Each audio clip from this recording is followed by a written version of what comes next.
mawlidku waa birthday su-aasha isweydiinta le markaa ma aha nebi maxamed weynayntiisa kama hadlayno qofka muslimkee ka doodana uu ku gaaloobaya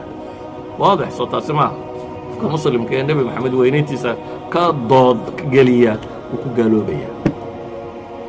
waa maxay markaa cilladu xaggay ka jirtaa cilladu waxay ka jirtaa maalintaa in la xusaa ma tahay qaab loo weynaynayo isku wada fursanna inaynu weynayno laakiin qaababkii layna faray inaynu nebiga u weynayno maalintaa in la xusaa ma ku jirtaa nebigu inooma sheegin isaguna ma xusin saxaabadii la joogtayna ma xusin taabiciintii ka dambaysana ma xusin madaahibta afarta ah culammadaynu ku naqaanayna may xusin haddaa xaggay ka timi waa dambay muslimiinta badh ay la yimaado taarikhyahanada badh imaam almaqrizi fii kitaabihi siduu ku qirinayo waxay soo bilaabantay bay ku tilmaamaan dowla alfaatimiya markii ay joogtay masar dowladdii ka talinaysay cubadiyiinta la odhan jiray qolo shiica ahayd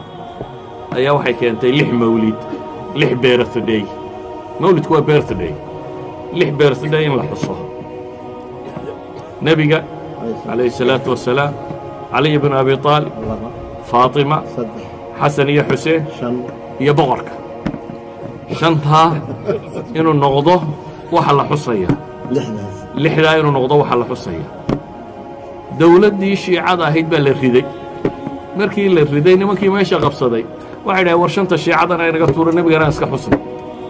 shantiina way ka tageen kanna way xuseen culammada wakhtigaa wixii ka dambaysay waxay isweydiiyaan war mas'aladani ma ka mid tahay wixii diintu inoo sheegaysa mise kama mid aha culammada badh waxay dhahdeen war dhibi kuma jirto haddii nebiga la xuso waa kaasi culamo badanina waxay leeyihin war ruuxani ma soo garan laakiin anigu hal kalaan kuu sheegayaa waxaasoo dhan ka baxsan haddaad maqasho mas'aladaa nebigu ma samaynin ama saxaabadii ma samaynan kama samaynin su'aal baan ku weydiinaya nebi maxamed siduu alle u caabuday si ka badan miyaad u caabudi karaysaa maalintaad intii nebi maxamed uu sameeyey dhammayso aan isugu nimaadna bidaca markaa socagaa maaha maalintaad intii nebi maxamed ka adkaato aan isweydiinna waxaa soo hadhay ma bannaanta mise ma bannaana laakiin intiiba haddaanad haynin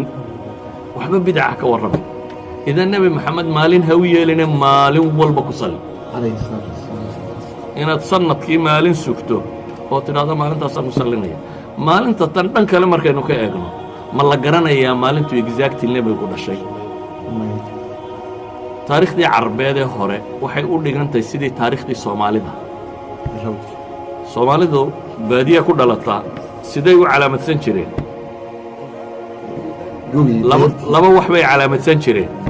toddobaadka maalintay ka dhashaan way calaamadsan jireen oo waxaad maqlaysaa hebel isniin buu dhashay iyo khamiis buu dhashay iyo jimcu dhashay iyo axad buu dhashay taa soomaalidu ma laha way calaamadsan jireen waxay kaloo calaamadsan jireen gugii ama dayrtii la dhashay wixii jiray gugii reer hebel lagu duulay gugii hebel dhintay gugii dayrta badnaa gugii cayn ayaa la calaamadsan jiray carabtii jaahiliyaduna saasay ahayd nebi moxamed markuu dhashay calayhi salaatu wasalaam wuxuu inoo sheegay maalintuu dhashay iyada wuu sheegay isniin baan dhashay buu yidhi isniintana wuu soomi jiray isniinta iyo khamiisahana wuu soomi jiray markaa wuu sheegay inuu isniin dhashay sanadkuu dhashiyo bishuu dhashay cidima garanaysaa sanadkii waxa la yidhi sanadkii maroodigu maka ku soo duulay buu ku beegnaa marka waa sanadkii maroodiga markaa taarikhda la raadinaya war sanadkaasi halkuu kaga beegnaayo halkaasuu ku beegnaayo halkaasuu sanadkii maroodigaa ugu dhashay ayay culammada yidhahdeen bisha ma la garanayaa waxay yidhahdaan waxaa loo filaya inay tahay bisha rabiicul awal maalintana isniinta rabiicul awal qola waxay yidhahdeen 12 ahayd taarikhyahanada hadda jooga waxay leeyihin markaa dib loo baadho 12 isniinba maaha nebiguna wuxuu yidhi isniin baa dhashay soo maaha haddaad dib u raacdo bay leeyihiin 12 isniin mahasee la yeelaya axad alxufaad wuxuu leeyay war 9 ahayd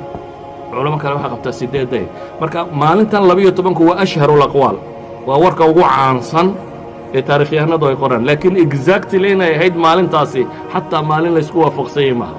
soo duuduub hadday tahay nebiga weynayntiisa maalin walba weynee 12 rabiicul awal ha sugine sanadkoo dhan weynee maalin kasta ku salli maalin kasta waxaad u samayn karta nebi moxamed calayhi salaatu wasalaam u samayn hadday tahay maalintaasi miyay diinta ku soo aroortay waxaa dilla ammaan aragan